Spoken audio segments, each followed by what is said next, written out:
तो ये एक पेशेंट की रिपोर्ट आई है मेरे पास और देखिए आप देख सकते हैं इसका क्रिएटिनिन बढ़ा हुआ है और ये है 1.35 mg/dl। तो आज मैं आपको बताऊंगा कि कैसे आप बहुत ही आसान तरीके से किसी भी ब्लड टेस्ट रिपोर्ट को पढ़ सकते हैं। और खासकर हम आज ध्यान देंगे किडनी प्रोफाइल पे। और खासकर ये जो ब्लड टेस्ट है आपको दिख रहा होगा ये क्रिएटिनिन, इस पे आज हमारा फोकस होगा। तो सबसे पहले मैं आपको बताता हूँ कि ये पेशेंट है, देख सकते हैं आप इसमें एक नॉर्मल जो रेंज होती है क्रिएटिनिन की वो होती है 0.76 से 1.27 mg/dl। और इस पेशेंट की जो वैल्यू है क्रिएटिनिन की वो है 1.35 जो कि हाई कैटेगरी में है। तो सबसे पहले मैं आपको बहुत ही आसान शब्दों में बताऊंगा कि आखिरकार क्रिएटिनिन क्या होता है और इसका हमारी बॉडी में क्या रोल होता है। तो सबसे पहले जब भी हमें बॉडी में क्रिएटिनिन लेवल नापना होता है तो डॉक्टर हमें दो तरह के टेस्ट बोलता है, या तो वो ब्लड में से क्रिएटिनिन की वैल्यू देख सकता है या फिर हमारी यूरिन सैंपल में से। तो अगर क्रिएटिनिन की बात करें हम तो ये एक वेस्ट प्रोडक्ट होता है जो कि हमारी मसल्स द्वारा उत्पन्न होता है। तो जैसा कि मैं आपको एक एग्जांपल देता हूँ कि ये एक फिल्टर की तरह होता है। किडनी जो रहती है वो एक फिल्टर की तरह होती है और उसका काम होता है कि वो जो भी वेस्ट प्रोडक्ट हो उसको फिल्टर करके वो यूरिन में डाले। तो क्रिएटिनिन भी एक वेस्ट प्रोडक्ट होता है जो कि हमारे मसल द्वारा जब भी हम कुछ काम करते हैं तो हमारी मसल्स पे जोर पड़ता है और क्रिएटिनिन नामक एक प्रोडक्ट जो कि वेस्ट प्रोडक्ट होता है वो हमारे ब्लड में आता है। और जैसा कि समझिए आप मच्छर होते हैं तो हम घर के बाहर एक जाली लगा देते हैं ताकि वो मच्छर घर के अंदर ना आ पाए। तो वो जो जाली रहती है वो एक फिल्टर की तरह काम करती है। उसी तरह हमारे पास जो दो किडनियां रहती हैं वो फिल्टर की तरह काम करती हैं और उनका काम होता है कि जो वेस्ट प्रोडक्ट है जैसे कि क्रिएटिनिन की बारे में बात कर रहे हैं आज हम। तो क्रिएटिनिन को फिल्टर करके बॉडी से बाहर निकालना यूरिन के जरिए। तो जो भी ब्लड में हमारे, समझिए आप अगर आपने कुछ आज एक्सरसाइज की तो एक्सरसाइज अगर आप ज़्यादा करते हैं तो ज़्यादा एक्सरसाइज करने से ज़्यादा क्रिएटिनिन डेवलप होगी जो कि ब्लड में घुलेगी और फिर हमारी किडनी को जल्द से ही जल्द इस क्रिएटिनिन को हमारी बॉडी से बाहर निकालना पड़ेगा। लेकिन होता क्या है कि कई लोगों की किडनियां खराब हो जाती हैं और फिर उनको बड़ी दिक्कतें आती हैं और कई सारे सिम्टम्स भी आने लगते हैं। अगर आपको भी क्रिएटिनिन की बीमारी है और अगर आपको ज़्यादा क्रिएटिनिन है ब्लड में तो आपने ये चीज़ ऑब्जर्व की होगी कि आपको बहुत जल्दी थकान हो जाती होगी। आप काम पे जाते होंगे, थोड़ा बहुत चलते भी होंगे तो आपको काफ़ी थकान लगती होगी। साथ ही साथ कुछ लोगों को आंखों के आसपास थोड़ा सूजन आ जाती है, पैरों में सूजन आ जाती है, हाथों में सूजन आ जाती है। तो और कई लोग ऐसे भी हैं जिनको भूख कम हो जाती है। तो ये सब चीज़ें, अगर स्ट्रेस भी बढ़ती है कुछ लोगों की, और ये सब चीज़ें एक इंडिकेशन देती है कि कहीं ना कहीं आपकी किडनी के साथ कुछ ना कुछ समस्या है। और जब भी आप ये सब सिम्टम्स लेके किसी डॉक्टर के पास जाते हैं तो वो आपको किडनी प्रोफाइल करने का बोलता है, टेस्ट कराने का। उसमें कई सारे ब्लड टेस्ट होते हैं और खासकर क्रिएटिनिन और ये ईजीएफआर करके होता है। ये आपकी कितना एफिशिएंट आपका किडनी फिल्टर कर रही है उससे पता चलता है ईजीएफआर से। अब देख सकते हैं आप इस पेशेंट का ईजीएफआर नॉर्मल है जो कि 69 और इसकी नॉर्मल रेंज होनी चाहिए। ये मतलब 59 से अगर आपका ग्रेटर देन है इसकी वैल्यू तो आप समझ सकते हैं कि आपकी किडनी बहुत अच्छे तरीके से फिल्टरिंग का काम कर रही है। लेकिन इस केस में, इस पेशेंट के केस में आप देख सकते हैं कि ईजीएफआर नॉर्मल है लेकिन इसका क्रिएटिनिन थोड़ा सा ज्यादा है। अब क्रिएटिनिन बेसिकली हम कई सारे ब्लड टेस्ट कर सकते हैं हमारी किडनी कितने एफिशिएंटली काम कर रही है, लेकिन खासकर ये दो जो टेस्ट हैं ये बहुत ही महत्वपूर्ण माने जाते हैं, क्रिएटिनिन और ईजीएफआर।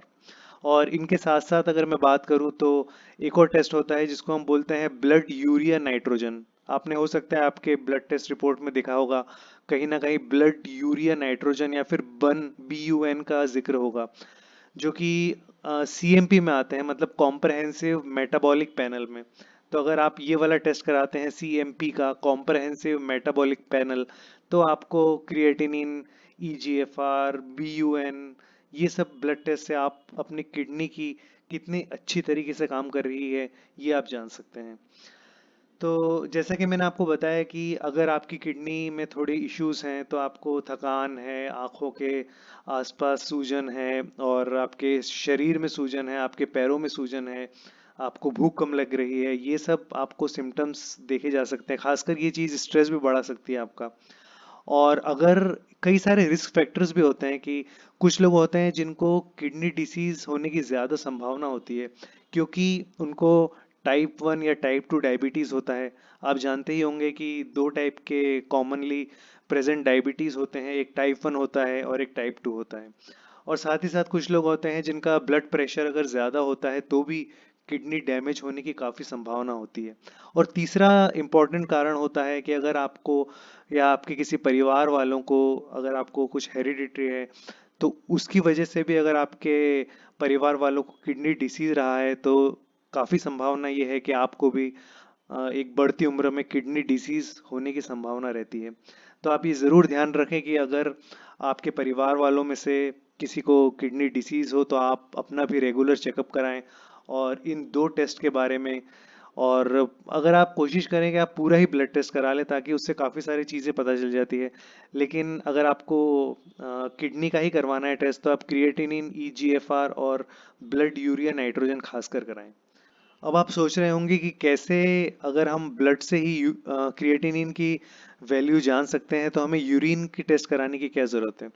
तो जैसा कि मैंने आपको बताया कि जब हमारे मसल्स, जैसे हम कुछ एक्सरसाइज करते हैं या थोड़ा बहुत काम करते हैं तो हमारी मसल्स ब्लड में क्रिएटिनिन छोड़ती है और इस वजह से हमारे ब्लड में क्रिएटिनिन घुलने लगता है।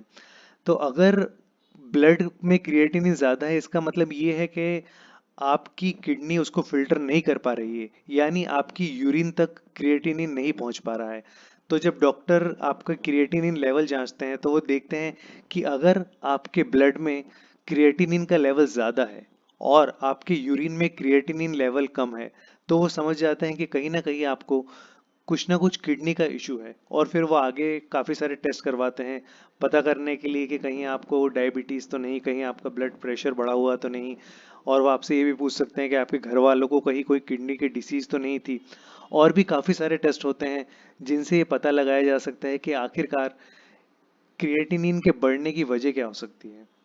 तो क्रिएटिनिन ब्लड में और यूरिन में दोनों में नापा जाता है और डॉक्टर ये पहचानता है और डायग्नोस करता है कि आखिर ये क्यों हो रहा है। और काफ़ी सारे रीजंस होते हैं, जैसे कि मैं अगर बात करूं डायबिटीज़ और ब्लड प्रेशर तो है ही, साथ ही साथ कई बार बैक्टीरियल इन्फेक्शन भी हो जाता है किडनी में। तो बैक्टीरियल इन्फेक्शन भी बहुत बड़ी वजह होती है। और यूरिनरी ट्रैक्ट में अगर कुछ ब्लॉकेज होता है तो वो भी एक बहुत बड़ा कारण बन सकता है कि आपकी किडनी ठीक से काम नहीं करेगी और आपकी ब्लड में क्रिएटिनिन की मात्रा काफ़ी बढ़ जाएगी। कुछ हार्ट की डिसीजेज भी ऐसे होते हैं, अगर आपको कोई दिल की बीमारी है तो भी आपकी किडनी इफेक्ट हो सकती है। और भी कई सारी बीमारियां होती हैं। लेकिन आप ये मत समझिए कि अगर आपके ब्लड में थोड़ा बहुत क्रिएटिनिन ज़्यादा आ गया तो आपको कोई गंभीर बीमारी हो गई। काफ़ी सारी ऐसी नॉर्मल चीज़ें भी हैं जिससे कि आपका क्रिएटिनिन बढ़ सकता है। जैसा कि मैंने आपको बताया था कुछ देर पहले कि अगर आप ज़्यादा एक्सरसाइज करेंगे, जितना ज़्यादा आपकी बॉडी पे जोर डालेंगे उतना ही ज़्यादा क्रिएटिनिन आपकी मसल्स रिलीज करेगा। तो अगर आप ज़्यादा एक्सरसाइज करते हैं, जिम में काफ़ी टाइम गुजारते हैं, तो ये संभावना है कि आपकी किडनी तो नॉर्मली काम करेगी लेकिन आपकी क्रिएटिनिन की वैल्यू काफ़ी ज़्यादा होगी। तो इसमें कोई डरने की बात नहीं है। अगर आप कुछ मेडिसिन्स लेते हैं तो काफ़ी सारी मेडिसिन्स ऐसी होती हैं जो कि आपके क्रिएटिनिन लेवल को बढ़ा सकती हैं। तो ये भी कोई खतरे की बात नहीं होती। जब आप वो मेडिसिन्स बंद कर देंगे तो आपकी क्रिएटिनिन वैल्यू वापस नॉर्मल रेंज पे आ जाएगी। और भी कुछ लोग जो होते हैं जो ज़्यादा नॉन वेजिटेरियन फूड खाते हैं तो उनको भी काफ़ी ये चांसेस रहती हैं कि क्रिएटिनिन लेवल उनका बढ़ जाता है। और जो लोग वेजिटेरियन फूड खाते हैं उनको ही चांस कम होता है क्रिएटिनिन बढ़ने का। तो अगर आपका क्रिएटिनिन बहुत ज़्यादा बढ़ा हुआ होता है तो ये एक चिंता की बात है। लेकिन अगर आपकी बाकी जो नॉर्मल टेस्ट होते हैं जैसे ईजीएफआर है और ब्लड यूरिया नाइट्रोजन है, अगर ये नॉर्मल है लेकिन हल्का सा क्रिएटिनिन बढ़ा हुआ है और अगर आप ज़्यादा एक्सरसाइज करते हैं या फिर ज़्यादा कुछ दूसरी मेडिसिन्स लेते हैं, तो हो सकता है कि ये कोई डरने की बात नहीं। और एक्सरसाइज को कम करते, और अगर आप मेडिकेशंस छोड़ देते हैं वो वाली, तो आपके क्रिएटिनिन वापस नॉर्मल रेंज में आ जाएगा। तो मुझे उम्मीद है कि इस वीडियो से आपको काफ़ी कुछ सीखने को मिला होगा किडनी के बारे में और ये सब ब्लड टेस्ट के बारे में। मैं ऐसे ही आपके लिए मेडिकल के वीडियोस लाता रहता हूँ, ब्लड टेस्ट के बारे में बताता रहता हूँ। तो आप सब्सक्राइब कर सकते हैं, मैं काफ़ी सारे टिप्स लाऊंगा आपके लिए अगले वीडियो में।